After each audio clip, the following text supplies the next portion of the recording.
amigos de siempre Venezuela? Desde esta zona de frontera, desde Arauca, reporta para ustedes el amigo de todos, Oliver Luyano, guariqueño y de Saraza. Bueno, mis amigos, seguimos en este recorrido conociendo más personas y más historias de nuestros hermanos venezolanos. Tengo el placer de presentarles a Juan Carlos Rodríguez, gran amigo. Juan Carlos es cineasta, ha escrito, es un hombre vinculado a la cultura. Vamos a darle la bienvenida. Gracias, Juan Carlos, por aceptar esta entrevista. Muchas gracias, Oliver, por tu invitación. Para mí, de verdad, un placer compartir estos minutos acá contigo y con toda la gente araucana que nos escucha y de cualquier parte. Aquí estamos. Juan Carlos, bueno, viéndote, los amigos que te están viendo, seguro que quieren preguntarte si esa forma de afectarte forma parte del arte. Bueno, tú sabes que nosotros los seres humanos tenemos nuestras manías y te comentaba antes de la entrevista que el día que muere mi padre, hace apenas un mes y pico, bueno, mis dos rituales fueron cortarme la barba así, ese es mi luto. Hasta cuándo no sé, yo nunca había tenido la barba así. Y escribir porque tenía un libro pendiente hacía un tiempo, lo tenía en el tintero y bueno, el impulso de la tristeza que le da a uno la muerte de un familiar tan Sí, cercano, pues me llevó a una concentración y en realidad escribí por lo menos ya las 100 primeras cuartillas. Ese guayabo me dejó 100 cuartillas escritas de mi tercer libro del libro. Pero que quiero tenemos publicado que acá. ilustremos a nuestra audiencia quién fue tu padre. Mi papá, Jorge Rodríguez, bueno, fue un ganadero por muchos años en el Nula. El Nula, para quienes no tienen la precisión, queda muy cercano de Arauquita y de Saravena, ¿no? Del lado colombiano. Ujú. Él allí estuvo casi 50 años, desarrolló la finca, fue un productor que llevó junto con otros productores el desarrollo agropecuario en la zona, se fundó allí Aganula, estuvo vinculado a Sogata, que era la Asociación de Ganaderos del Táchira, y siempre estuvo muy activo en todo lo que era el tema de producción agrícola en la zona. Posteriormente incursionó en política y bueno, fue alcalde mayor del Alto Apure durante 3 periodos, hasta que la Asamblea Nacional Constituyente, si es que se puede llamar así, la última, que es ilegítima, pero bueno, esa es la parte de la realidad, digamos, echó por tierra la ley y el decreto que creaba el distrito de Alto Apure, que además no fue una lucha de Jorge Rodríguez, fue una lucha de los altoapureños durante mucho tiempo para la creación de ese distrito, y bueno, en ese momento cesaron sus funciones. Y luego de esa actividad, pues nuevamente volvió a sus fueros con el trabajo agropecuario, hasta que, bueno, el COVID, como está pasando en mucha parte del mundo, pasó una planadora, ¿no? Ujú. Ese COVID de verdad que ha sido terrible para la humanidad entera.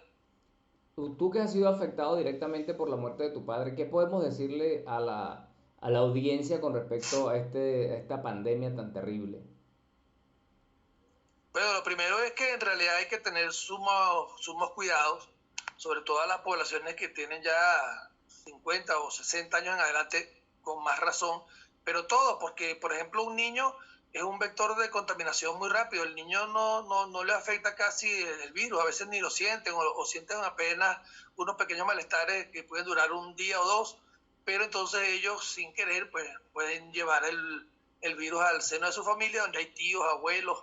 Entonces, primero hay que cuidarse mucho, segundo hay que vacunarse. Yo escucho mucha gente por ahí que no se sabe si la vacuna es buena o mala. Yo siempre le digo, mira, yo no sé si es mala o si es buena, pero lo que sí sé es que tengo muchos amigos y familiares que no lograron ponerse la vacuna y se han muerto. Y todavía no conozco ninguno que se la haya puesto, que se haya muerto, ¿no? Entonces, y la lista de los que han muerto sin ponerse la vacuna, ya yo perdí la cuenta. O sea, es una lista bastante larga. Bastante Entonces yo larga. recomiendo, Ahora, sí, Juan yo Carlos, recomiendo a la gente que se vacune. cambiando de tema, vamos a hablar de tu trabajo como artista, como escritor, y también tengo entendido que te dedicas a hacer cine también, ¿no? Coméntanos acerca de eso. Mira, yo estudié en la Escuela de Artes Plásticas Cristóbal Rojas en Caracas y me gradué en el año 89. En 1990, voy a hacer un resumen así de muy rapidito Ajá, porque hay gente que no conoce parte de esa actividad porque, bueno, me han visto vinculado a otras cosas. ajá. Y mi primera exposición la hice en el año 90 y la segunda en el año 92, las dos en el Centro de Estudios Latinoamericanos Rómulo Gallego, lo que se llama el CELAR en Ujú. Caracas, que es un centro de estudios culturales de gran envergadura. De ahí, de hecho, digamos, es la casa del premio Rómulo Gallego, que es un premio latinoamericano de literatura. Allí hice mis dos primeras exposiciones. Fueron unas grandes instalaciones en las artes visuales. No solamente se habla de pintura, dibujo y escultura, sino que se habla también de performance, de instalaciones, hay distintas, de videoarte, hay distintas expresiones del arte. Luego de esas primeras dos exposiciones, que ya de eso hace ya 30 años, estuve haciendo trabajo artístico vinculado a metodología antropológica en distintos barrios caraqueños. Yo duré 14 años metido en los barrios caraqueños, Ujú. y producto de esa experiencia, en el año 96 me invitan a Houston, Texas, a la Rice University, para una muestra que justamente hablaba de los vínculos, de las posibilidades que existían entre el arte y la antropología, bueno, para dar cuenta de distintos mundos, ¿no? Entonces a ellos les había interesado el trabajo que yo venía realizando en, en las barriadas caraqueñas, y bueno, tuve la oportunidad de estar un par de meses en Houston, allí en la Rice University, compartiendo mi trabajo. Allí hice una instalación, una sala de arte, pero también había muchos foros, conferencias, mesas de trabajo. Luego De, seguí desarrollando mi trabajo, siempre lo hice en comunidades, en contexto con personas, y de allí realicé una serie de trabajos y llegué a exponer en prácticamente todos los museos de Venezuela, en el Museo de Bellas Artes, en la Galería de Arte Nacional, en el Museo Jacobo Borges, en el Museo Alejandro Otero. Luego también producto de esa misma línea de trabajo fui invitado a la Bienal de Venecia en el año 98. Allí estuve en el Pabellón de Italia. Luego también en Brasil, estuve en la Generalitat de Valencia, en España, exponiendo en Madrid, en Barcelona y en Valencia. Luego, hace algunos años atrás, unos 10 años aproximadamente, estuve también representando a Venezuela en la Bienal de La Habana. Bueno, también por invitación de Ticio Escobar, quien en algún momento fue ministro de Cultura de Paraguay y fue también, digamos, director del Museo de Arte y Antropología en Paraguay. Fui invitado a la Trienal de las Artes en Chile. Estuve un tiempo en Concepción, Chile, después en Santiago, y allí estuve dando algunas clases, algunos talleres, aparte de las obras que se realizaron para ese momento allí. Bueno, incluso acá en Colombia, que ahorita tengo ya 2 años radicado acá, pero en ujú. Colombia también ya había estado en algunas oportunidades, y de hecho en el año que estamos en el 2000, como el 2011 o 2012, por ahí aproximadamente, fui invitado al 42 Salón Nacional de Arte de Colombia, y me editaron o reeditaron un libro que yo había escrito un tiempo atrás en Caracas, y bueno, lo imprimió el Ministerio de Cultura de Colombia, y bueno, se repartió muchos volúmenes de ese libro en Cartagena, que fue el sitio donde impartí la conferencia para la que me habían invitado. Y bueno, digamos que todo este periplo de trabajo ha estado siempre vinculado a las artes, Ah, inició ex- las barreras caraqueñas y después en los eh, llanos apureños y excelente. venezolanos en Quisiera general. que también nos decía que desarrollaste también en la parte del llano, pero quiero preguntarte, Juan Carlos, ¿cómo desde el punto de vista del arte, cómo observas y tu vinculación con los barrios de Caracas, cómo observas a Venezuela en este momento tan difícil? Mira, Venezuela está, digamos, en este momento en un punto de destrucción de la vida de sus habitantes, de sus instituciones, y es bastante lamentable porque cuando, digamos, esos primeros años que pasé de trabajo en las barriadas, la mayoría de ellos fueron en los gobiernos anteriores al gobierno de Chávez. Ujú. Para ese entonces había muchas organizaciones comunitarias que, digamos, formaban organizaciones con la intención de, bueno, de fortalecer su proceso de memoria en las comunidades, de organización para la mejora de sus propias infraestructuras dentro de las comunidades, sus conexiones con el resto de la ciudad. Y cuando luego ya en el año 98 Juan se Carlos, inicia el disculpa, proyecto con Chávez. discúlpame, ¿recordabas cuál era el reclamo de la gente para ese momento? Mira, para ese momento los reclamos eran muchos. Por ejemplo, lo que pasa es que lo que se ha llamado la Cuarta República también se ha hecho una simplificación de eso. Se habla de los 40 años, pero los 40 años tampoco fueron homogéneos. Por ejemplo, hay datos muy concretos que dicen que la salud pública en los primeros años del periodo que se ha llamado democrático, que, digamos, había una salud pública que todavía funcionaba, o sea, que se hicieron grandes esfuerzos para, no solamente para construir y dotar hospitales, sino también lo que llamaban ambulatorios, y había una salud que se acercaba a la gente. Posteriormente, creo que en el gobierno de Rafael Caldera, en el primer gobierno, a finales de ese gobierno, comienza un fenómeno que es que los dineros, los recursos que se destinaban a la salud pública paulatinamente comenzaron a destinarse a la construcción de grandes clínicas privadas. En el caso de Caracas, eso fue lo que dio como resultado de la construcción de todas esas clínicas en el sector de San Bernardino, que se consideraba una salud número uno, pero claro, a unos costos elevadísimos que lógicamente no era para la población en general.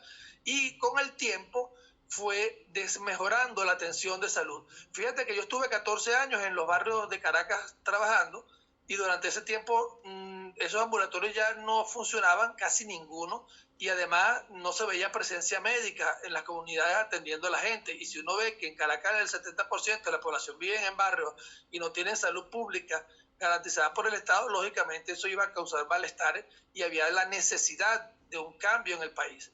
Y estoy poniendo solamente un ejemplo, porque bueno, habría muchos, ¿no? Sí, son muchos los Estoy puntos. poniendo el ejemplo de la, Juan estoy poniendo el Carlos, ejemplo de la salud, pero igual hay...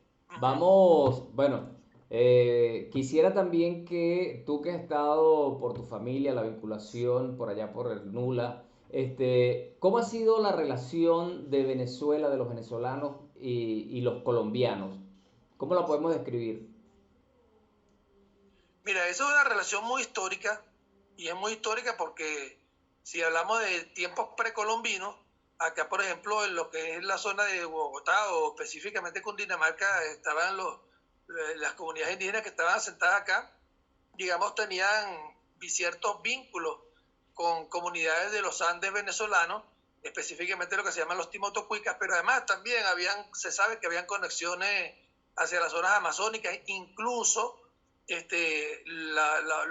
las comunidades Pumé que todavía habitan la llanura venezolana, se sabe que tenían algunas conexiones con los muiscas que estaban acá en esta zona, digamos, de Cundinamarca, que a su vez tenían algún vínculo con comunidades indígenas que venían de la zona de lo que hoy es Panamá, pero también del Perú. Entonces no eran exactamente incas, pero sí había esas conexiones, de manera que estos territorios tuvieron siempre una comunicación previa a la llegada de Colón. Luego, cuando se establece la colonia, nosotros sabemos que, bueno, el virreinato se establece en Bogotá, como había también una presencia importante de la corona en el Perú, como lo hubo en México, y nosotros en Venezuela lo que éramos para entonces era una capitanía general. Realmente era de una importancia secundaria, pero las comunicaciones entre lo que era la capitanía y el virreinato que estaba sentado en Bogotá eran bastante fluidas.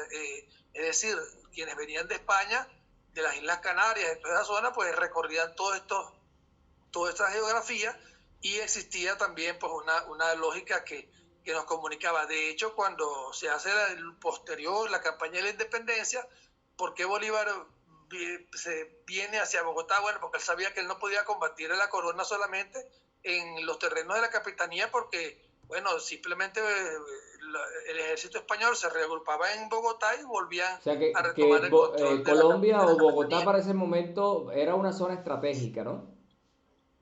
Era claro, la Nueva Granada, Bogotá era la sede del virreinato. Entonces Eso es Bolívar correcto. sabía que él tenía que, para poder liberar a la Capitanía General de Venezuela y que el proyecto tuviera algún éxito, tenía que, digamos, ir al centro del poder. Y el centro del poder era el virreinato asentado en la Nueva Granada. Sí. Eso para ese tiempo de la independencia. Y posterior a eso, bueno, imagínate tú el flujo de la influencia. Bueno, cae el proyecto de la Gran Colombia y después comienzan todas las historias que ocurre del lado colombiano y del lado venezolano, y entre ellas la necesidad de establecer la frontera. Ya a inicios del siglo XIX, cuando después de la independencia, incluso algunos de los firmantes del acta de la independencia hacen la primera expedición hacia los llanos, que pasan por Bruzual, llegan a Lorza para saber cómo establecer esos límites. Luego viene también la guerra la guerra de federación del lado venezolano, y digamos las poblaciones iban y venían dependiendo a veces de las confrontaciones políticas, de los intereses económicos también que habían de uno y de otro lado. Luego ocurre la guerra de los 1000 días del lado colombiano, que ya es casi empieza casi finalizando el siglo XIX, faltando un año. Colombia, cuando entra el siglo XX en guerra, en esta famosa guerra de los 1000 días. Por los liberales estaba Uribe, el general Uribe, que además tenía una gran comunicación con los gobiernos venezolanos, porque por el lado del Táchira había una comunicación muy importante, hasta que, bueno, se ponen las cosas un poco difíciles y el gobierno venezolano de entonces, que era Cipriano Castro, pues decide... Bueno, Juan Carlos, discúlpame que te interrumpa allí, ¿no? Lamentablemente tú sabes cómo es el tiempo y vamos a quedar para continuar esta conversación, de verdad que muy educativa, muy didáctica. Te agradezco de antemano por aceptar esta invitación y la reitero para que sigamos conversando de esas vinculaciones y de esos lazos que nos unen entre Colombia y Venezuela. Bueno, perfecto. Nos quedamos entonces en la guerra de 1000 días. Ajá, y después podemos abordar el siglo XX. Listo. Al siglo XX hasta el día de hoy. Seguro. Bueno, mis amigos, estuvimos hablando con Juan Carlos Rodríguez, realmente una persona conocedora pues de toda la historia y esta cátedra que hoy hemos compartido. Mis amigos, desde esta zona de frontera, desde Arauca, reportó para ustedes el amigo de todos, Oliver Luyano, guariqueño y de Zaraza.